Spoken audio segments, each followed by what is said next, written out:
الكريم وآله وأصحابه كرام الفاتحة. أعوذ بالله من الشيطان الرجيم. بسم الله الرحمن الرحيم. الحمد لله رب العالمين الرحمن الرحيم مالك يوم الدين. إياك نعبد وإياك نستعين. اهدنا الصراط المستقيم صراط الذين أنعمت عليهم غير المغضوب عليهم ولا الضالين آمين. السلام عليكم ورحمة الله وبركاته. الحمد لله والصلاة والسلام على رسول الله سيدنا محمد بن عبد الله وعلى آله وصحبه ومن والاه. أشهد ونشهد أن لا إله إلا الله وأشهد أن محمدا عبده ورسوله. اللهم فصل وسلم على سيدنا محمد عبدك ورسولك النبي الأمي وعلى آله وصحبه وبارك وسلم. ثم أقول رب اشرح لي صدري ويسر لي أمري واحلل عقدة من لساني يفقه قولي أما بعد. قال الله سبحانه وتعالى في تنزيله: لقد كان لكم في رسول الله أسوة حسنة. صدق الله العظيم. ربي أدخلني مدخل الصدق وأخرجني مخرج الصدق واجعل لي من لدنك سلطانا نصيرا. إلهي أنت مقصودي ورضاك مطلوبي فأعطني محبتك ومغفرتك يا أرحم الراحمين. Alhamdulillah, pertama-tamanya kita merafakkan kesyukuran kehadiran Allah Subhanahu wa taala yang mana dengan limpah kurnia dia, dengan rahmat dia, alhamdulillah, pada ketika ini kita masih lagi diberikan kesempatan, ruang serta peluang oleh Allah Ta'ala untuk sama-sama kita dapat hadir ke dalam tempat yang sangat mulia, iaitulah dalam rumah Allah Subhanahu wa taala ini. Mudah-mudahan salat yang kita dirikan, zikir yang kita lafazkan dan doa yang kita panjatkan, ianya mudah-mudahan akan diterima di sisi Allah Subhanahu wa taala. Allahumma amin. Tuan-tuan yang dirahmati Allah sekalian, sebagai menyambung apa yang kita sebut pada subuh tadi. Dan subuh tadi kita menyebut soal berkenaan dengan manusia yang satu masa nanti manusia dia akan bertemu dengan Allah Subhanahu wa taala. Jelas disebut oleh Allah Taala. Allah Taala kata, kullu nafsin za'iqatul maut. Setiap yang mempunyai roh itu maka pasti akan merasai mati, kata Allah. Tuan-tuan, bila mana manusia mati, dia bukannya selesai masalah, malah kita akan menghadapi ujian yang lain daripada Allah Ta'ala. Kerana itu disebutkan di dalam surah Al-Mulk yang kita baca pada tiap-tiap kali lepas daripada Isya.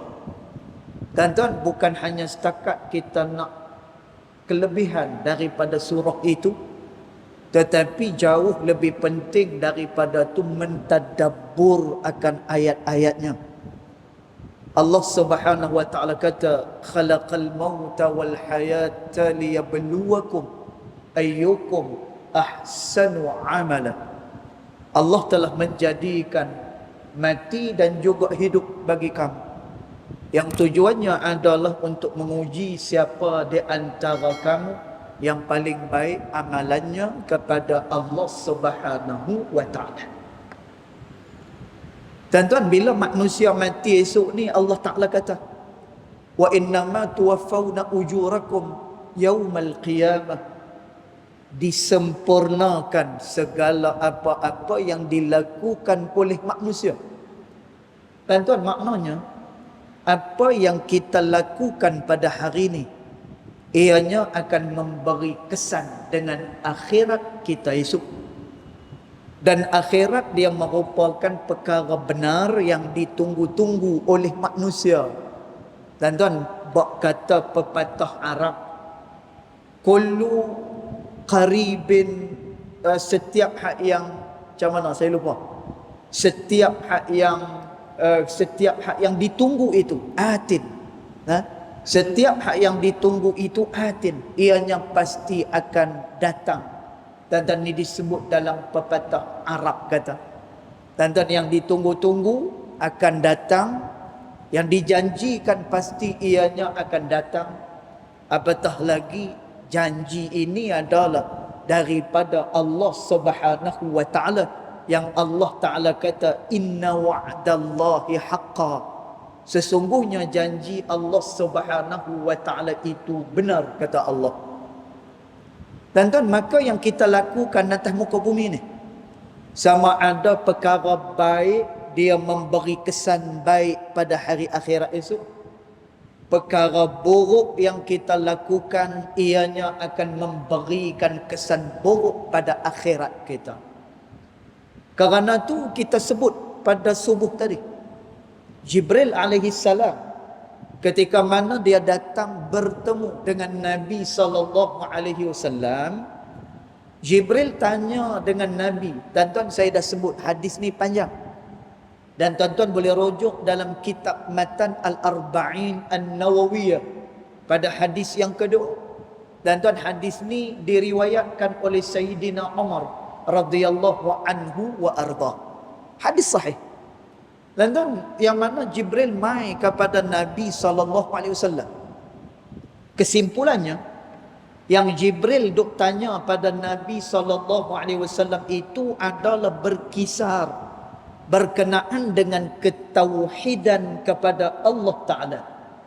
Tuan-tuan, tauhid dia merupakan perkara pokok, dia merupakan perkara asas, yang apabila tauhid ini tak betul, tuan-tuan, apabila tauhid ini kita pegang dengan yang tidak betul, tuan-tuan, ini akan menyebabkan kita tidak akan diterima pada sisi Allah Subhanahu wa taala.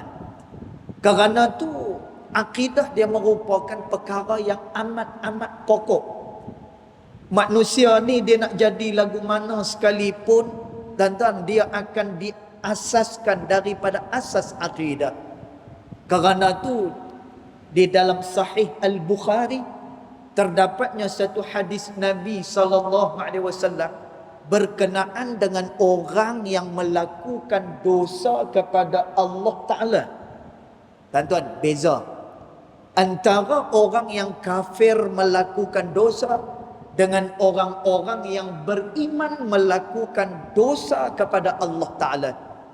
Tuan-tuan, pernah pada zaman Nabi SAW, bila mana ada seorang sahabat yang dia minum arak, lalu dia pun dihukum had sebat oleh Nabi SAW.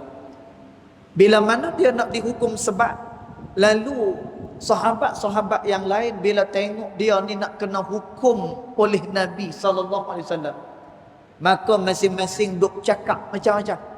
Apalah dia ni, Nabi dah beritahu dia buat juga. Nak jadi apa dia ni, Nabi dah habaq dah, arak tu haram, tak boleh dia pergi minum juga. Tuan-tuan, akhirnya kata Nabi SAW, kamu jangan kata apa-apa kat dia, jangan kata apa-apa dekat dia, kerana di dalam hatinya masih lagi ada rasa kasih kepada Allah, dan masih lagi ada rasa kasih kepada aku, kata Nabi SAW. Tuan-tuan, ni yang membezakan orang-orang yang masih lagi mempunyai keimanan kepada Allah Subhanahu wa taala, yang walaupun dia melakukan dosa kepada Allah taala, dia masih lagi di dalam pemerhatian dan juga riayah daripada Allah Subhanahu wa taala. Dan kerana tu tauhid dia merupakan perkara asas. Dan tauhid ni pula dia tidak sebagaimana dalam soal ibadat. Dan dalam soal ibadat ni dia begitu luas. Dan sebab itu kalau kita tengok, walaupun kita sekarang ni berpegang dengan mazhab Al-Imamuna Asy-Syafi'i rahimahullahu ta'ala, tuan-tuan, tapi satu masa esok, apabila dalam mazhab kita ni dah tak ada lagi dah jalan keluar, tuan-tuan, mazhab mungkin tidak membolehkan sesuatu perkara, tuan-tuan, tapi kita lekat dekat situ, tuan-tuan, kita tak ada jalan keluar, tuan-tuan, jalan masih lagi ada, jalan masih lagi luas, tuan-tuan, sehingga kan di sana terdapatnya satu kaedah yang menyatakan idza daqat ittasa'at, apabila sempit sesuatu perkara maka hendaklah diluaskan perkara tersebut. Tuan-tuan, ni kaedah yang diletakkan oleh Al-Imam Asy-Syafi'i rahimahullahu ta'ala. Tuan-tuan, tapi kena ingat balik, kena ingat, bila mana perkara tu dah luas, bila mana perkara tu dah selesai dah, dia kembali taqat, dia kembali kepada hukum yang asal. Tuan-tuan, demikian fleksibelnya di dalam urusan kita beribadah kepada Allah Subhanahu wa taala. Tuan-tuan, tapi dalam perkara tauhid, tuan-tuan, ni yang kita nak tekan ni daripada subuh sampailah pada Jumaat ni, kita nak tekan hak yang ni. Sebab kita tengok 1-2 hari ni orang nampak macam tak bahaya perkara akidah ni.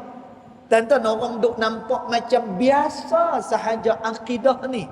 Tuan-tuan, padahal dia adalah perkara yang begitu asas, sehingga kan kata Allah Subhanahu wa taala, kamu akan pi yaumun la yanfa'u malun wala banun. Kamu akan pi kepada satu hari yang mana hari itu harta, anak penak, siapa pun juga tak memberikan manfaat, kata Allah. Tuan-tuan, habis tu yang beri manfaat apa dia pada hari itu? Illa man atallaha biqalbin salim, kecuali orang-orang yang hati dia sejahtera bila berjumpa dengan Allah Ta'ala. Tuan-tuan, al-mufassirun, ulama-ulama tafsir, dia kata makna qalbun salim ni adalah orang-orang yang selamat akidah dia.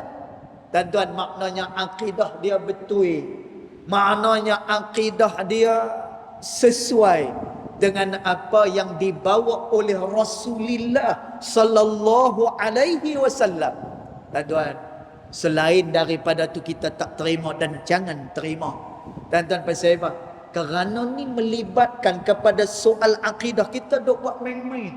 Tuan-tuan, kalau dalam soal ibadah tak apa lagi. Tuan-tuan, tak apa lagi dalam soal ibadah.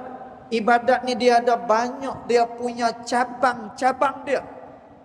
Tuan-tuan, kalau saya nak cerita khilaf di dalam apa ni, dalam ibadat ni, subhanallah, tuan-tuan, banyak sangat. Bahkan kadang-kadang benda tu dah menjadi ijma' ianya haram, tuan-tuan, tapi ada juga ulama yang kata apa? Ianya adalah diperbolehkan, tuan-tuan. Tapi cuma pendapat-pendapat yang menyalahi ijma' tak boleh ambil. Dan ini merupakan qaulus syadz, ianya adalah satu pendapat yang ganjil, tak boleh beramal dengan pendapat-pendapat yang macam ni. Tuan-tuan, maka demikian dalam soal ibadat kepada Allah Ta'ala. Tapi dalam soal tauhid kepada Allah, dalam soal pegangan, tuan-tuan, yang ni kita kena belajar betul-betul hak ni. Tuan-tuan, sehingga kan ulama berkhilaf. Adakah orang ni kalau dia beriman dengan cara taklid, adakah imannya itu sah ataupun tidak. Tuan-tuan, taklid ni lagu mana? Dia dengar, dia terima. Dia tak tahu apa pun, dalil apa ke, dia tak tahu. Malah dia pun bukan belajar dalam bidang agama pun, tuan-tuan. Maka dia pun taklid macam tu saja. Tuan-tuan, mempunyai khilaf, mempunyai perbezaan pendapat yang begitu besar. Tuan-tuan, ada ulama kata iman dia sah tetapi dengan syarat. Tuan-tuan, syaratnya apa? Orang yang dia ikut itu betul dan dia ikut itu dengan jazim, dengan putus. Tuan-tuan, maka barulah sah dia punya taklid dia. Tuan-tuan, tapi setengah daripada pendapat pula kata apa? Tak boleh. Dia mesti juga wajib, dia kena belajar juga untuk dia beriman kepada Allah Subhanahu wa taala. Tuan-tuan, jadi kita nak buat lagu mana ni? Tuan-tuan, sekarang ni di masjid-masjid, di surau-surau banyak orang mengajar. Tuan-tuan, kita bukannya gaduh nak keluar duit. Tuan-tuan, subhanallah. Tuan-tuan, tuan-tuan tahu, masjid-masjid, surau-surau kita ni, duit-duit yang kita sumbang masuk dalam tabung tu. Tuan-tuan, sebab saya pun salah seorang yang mengajar di masjid-masjid, di surau-surau.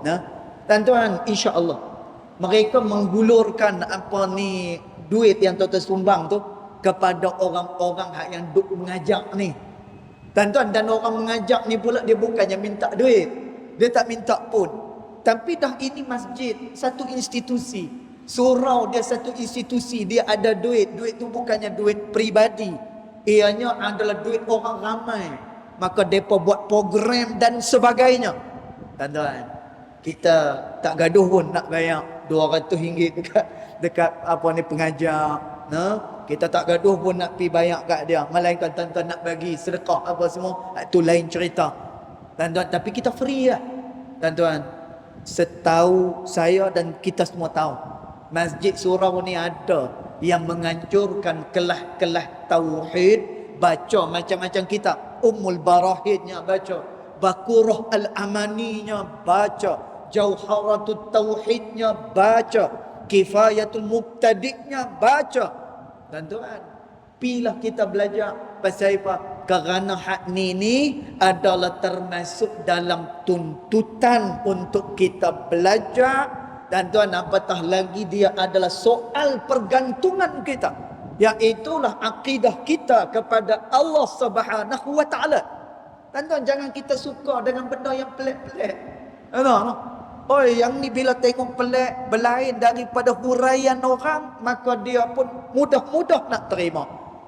Tuan-tuan, ingat balik kata Al-Imam Muhammad Ibn Sirin rahimahullahu ta'ala, al-ilmu din, ilmu yang kamu timba, ilmu yang kamu ambil agama bagi kamu. Tuan-tuan, sebab tu kalau kita cerita bab orang yang mengajak dan belajar, tuan-tuan, orang yang mengajak syarat dia mesti kena tahqiq. Dia mesti kena melalui proses belajar yang lama. Tuan-tuan, pasal apa?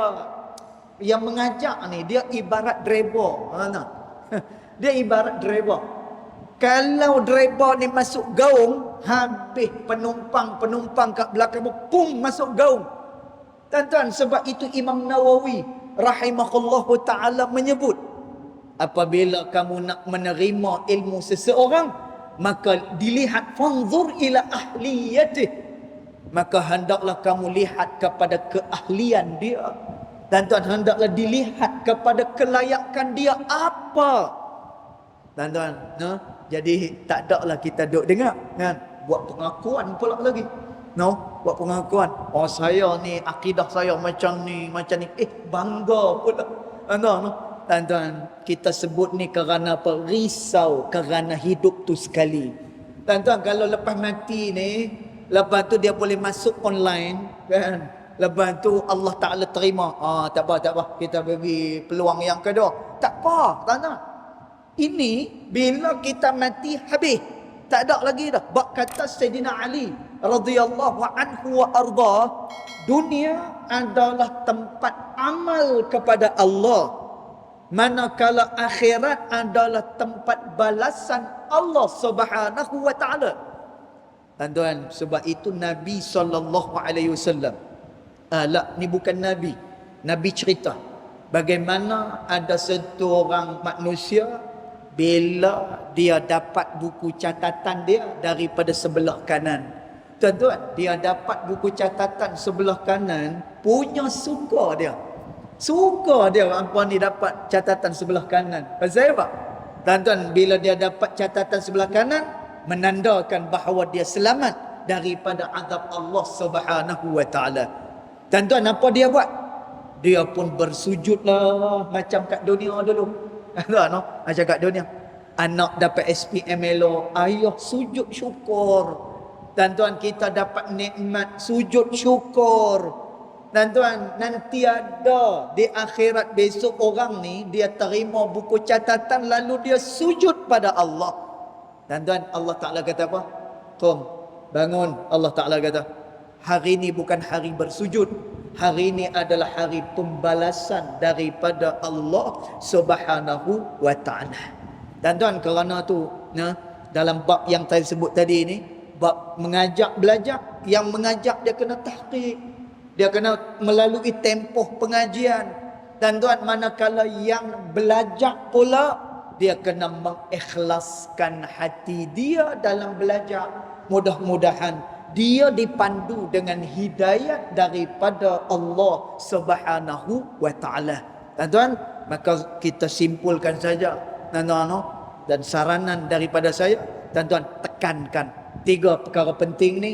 Tauhid kita, kemudian bagaimana kita nak beribadat kepada Allah Ta'ala, dan yang ketiganya, kita belajar tasawuf yang mengikut pandangan Ahlus Sunnah wal Jamaah.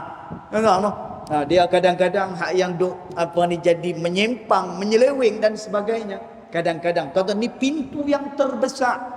Ni disebut oleh ulama-ulama tasawuf, pintu terbesar syaitan, iblis menyesatkan manusia ini, tuan-tuan, adalah daripada jalan tasawuf. Tuan-tuan, bukan tasawuf itu salah. Faham yang saya cakap ni. Nanti saat lagi kan apa ustaz kata tasawuf apa ni apa ni tak elok dah. Bukan tak elok. Tuan-tuan, saya ingat lagi. Pensyarah kami sebut Dr. Ali Al-Hindawi rahimahullahu taala, salah seorang pensyarah kami di Jordan. Tuan-tuan, dia kata apa? Tasawuf itu tidak salah. Tasawuf itu merupakan ilmu yang sangat mulia. Tetapi tuan-tuan, yang jadi buruk ni pasal apa? Al-muntasibina ilaih, orang-orang yang menisbahkan dirinya kepada ilmu tasawuf. Tuan-tuan, yang menyebabkan orang tengok tasawuf ni jadi tak elok. Dan ulama kata hati-hati, kerana syaitan tak suka orang yang menyucikan hati, kerana syaitan tak suka orang yang mendekatkan diri kepada Allah. Kerana tu, tuan-tuan, jalan orang yang bertasawuf ni mudah sangat dia menyimpang daripada jalan Allah Subhanahu wa taala. Tuan-tuan, tu yang tuan-tuan duk tengok, amalan yang pelik-pelik, perkataan yang pelik-pelik, akidah yang pelik-pelik. Tuan-tuan, dia daripada jalan penyelewengan ni. Tuan-tuan, sebab itu masya-Allah tabarakallah, Al-Imam Ibnul Banna As-Surqusti, Al-Imam Ahmad Zarruq rahimahullahu ta'ala, tuan-tuan, mereka ni bertanggungjawab. Karang kitab beritahu usul kepada ilmu tasawuf macam ni, usul kepada ilmu tauhid macam ni, usul kepada fiqh macam ni. Tuan-tuan, ulama buat usul. Usul ni apa dia? Guideline. Dia punya tata cara. Kalau kita bertauhid, macam mana tauhid Ahlussunnah wal Jamaah. Kalau kita beramal, macam mana beramal mengikut pandang Ahlussunnah wal Jamaah. Tuan-tuan, kalau kita bertasawuf, macam mana tasawuf dalam pandangan Ahlussunnah wal Jamaah. Tuan-tuan, maka mudah-mudahan kita semua akan senantiasa berada di atas petunjuk Allah Subhanahu wa taala. Mudah-mudahan juga kita senantiasa dilihatkan oleh Allah Ta'ala kebenaran dan didorongkan hati kita mengikuti akan kebenaran tersebut. Cukup dulu setakat tu. Yang baik datang daripada Allah Subhanahu wa Ta'ala, yang tidak baik datang daripada kejahilan diri saya sendiri, walaupun hakikat kedua-duanya datang daripada Allah Subhanahu wa Ta'ala. Bismillahirrahmanirrahim. Alhamdulillah Rabbil Alamin. Wassalatu wassalamu ala ashrafil anbiya'i wal mursalin wa ala alihi wa sahbihi ajma'in. Allahumma ighfir lana ma akhta'na wa ma ta'ammudana wa ma asrarna wa ma a'lanna wa ma anta a'lamu bihi minna. Antal muqaddim wa antal muakhir. La ilaha illa anta subhanaka inna kunna minadh dhalimin. وصلى الله على سيدنا محمد وعلى آله وصحبه وبارك وسلم والحمد لله رب العالمين والله أعلم.